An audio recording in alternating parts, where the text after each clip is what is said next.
Eh, Sebelumnya, karena kemarin saya baru balik dari umroh, saya sempat terfikir dan baru kemarin saya terfikir, ini saya sharing dengan Anda semua, mungkin bisa ada manfaatnya.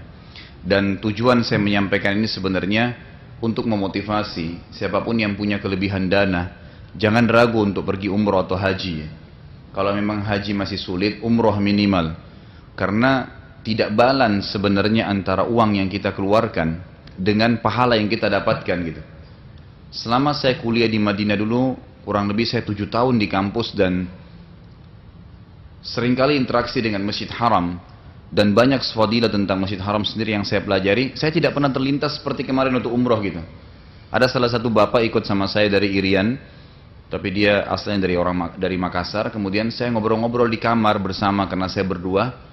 Saya bilang, Pak Haji, kalau dipikir-pikir sholat di Masjid Haram ini 100.000 pahala loh. Yang kata Nabi SAW, sholat di Masjid Haram 100.000. Kalau kita hitung 100.000 itu, kalau sholat subuh misalnya, sholat di Indonesia satu kali sama dengan satu kali di Masjid Haram sama dengan 100.000 kali di Indonesia, itu berarti sama dengan 100.000 hari. Jadi kalau 100.000 hari itu dibagi jumlah hari per tahun 365 hari, itu kurang lebih 274 tahun. Jadi satu kali kita sholat di Masjid Haram Mekah, itu sama dengan 274 tahun sholat di Indonesia. Kalau dibagi, ini baru satu sholat ya, baru sholat subuh aja misalnya. Nanti sholat duhurnya sama lagi, sama dengan 274 tahun sholat di Indonesia duhur, kalau satu kali duhur di Masjid Haram. Asar begitu, maghrib begitu, isya begitu. Kurang lebih sekarang program umroh kalau travel itu 4 hari di Mekah. Kalau 4 hari ya tinggal dikali, gitu kan.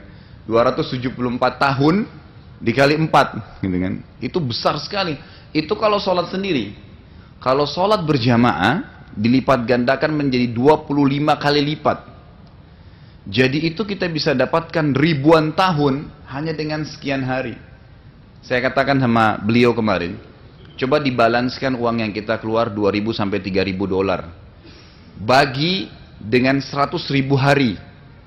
Kira-kira kita keluarin berapa rupiah per harinya? Tidak ada nilainya gitu.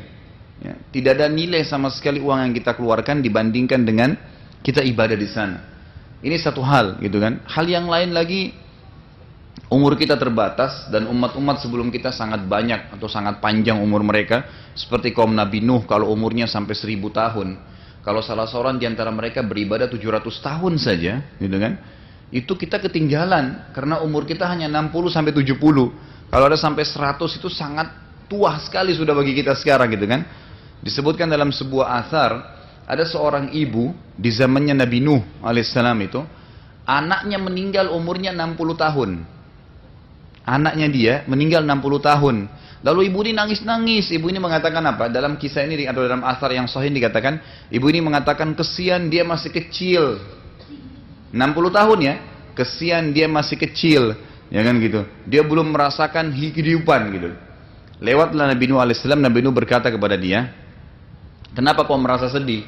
Iya, anak saya meninggal umur 60 tahun, kesian masih kecil. Kata Nabi Nuh, nanti akan datang umat setelah kita nanti, di akhir zaman nanti, umurnya maksimal 60 sampai 70. Kalaupun lebih paling 100 tahun. Kata ibu itu apa? Kalau saya dikaruniakan oleh Allah umur 60 tahun saja, ya tidak lebih, tidak seperti sekarang sampai ratusan atau ribuan tahun, maka saya akan gunakan 60 tahun semuanya sujud. Semuanya sujud gitu. Tapi ini contoh. Nah, bagaimana kita membalanskan ibadah kita dengan orang-orang sebelum kita kalau kita tidak maksimalin tempat-tempat seperti ini. Terlebih lagi yang sering kali ada pertanyaan atau yang sering mungkin tergugah dalam hati Anda, oh kalau saya umroh biayanya berapa ya? 20 juta, 30 juta, kan gitu. Besar sekali. Pikiran kita seperti itu ya. Padahal sebenarnya Anda lupa ada sebuah hadis Nabi SAW yang berbunyi, sesungguhnya, ya ini jaminan. Hadis sahih riwayat Al-Hakim, sesungguhnya haji dan umroh itu akan menghilangkan kefakiran dari seseorang seperti api menghilangkan karat dari besi. Jadi umroh dan haji itu membuat kita kaya sebenarnya, sedang investasi kepada Allah untuk membuka pintu kekayaan. Itu hadis sahih gitu kan. Jadi banyak orang tidak sadar itu, makanya tidak ada orang yang pulang umroh haji itu jadi miskin. Kalau kita istilahkan Indonesia, ibu haji dan pak haji biasanya paling tidak hidupnya cukup gitu kan. Ini itu karena memang ada pengaruh daripada umroh dan haji tadi. Ini sedikit saya sharekan apa yang kemarin saya dapatkan, mudah-mudahan bisa menjadi manfaat buat kita semua.